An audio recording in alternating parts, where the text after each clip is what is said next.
Portable jump starters, or booster boxes as we like to call them, can be a true lifesaver when you're out on the road.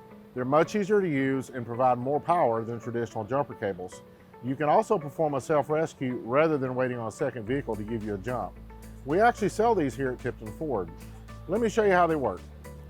First, always charge the booster before storing it in your vehicle.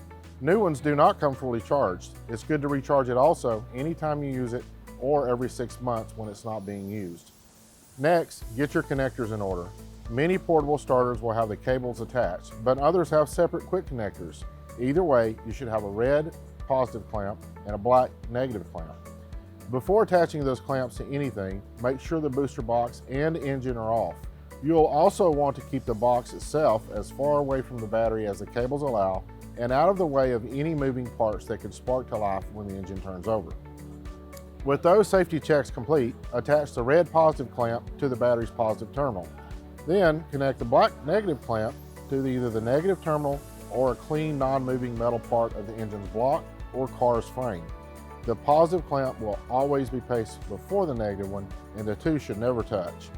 Next, turn the booster box on, but not the car. You want the booster to energize the battery for a few minutes before turning the key. Many boosters will give you an indication that it's time to start the vehicle. Once the engine is running, carefully disconnect the cables in the reverse order you attach them. Black first, red second.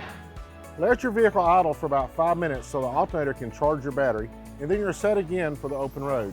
If you suspect you have battery or alternator problems, try to minimize the electrical load until you can get the charging system tested.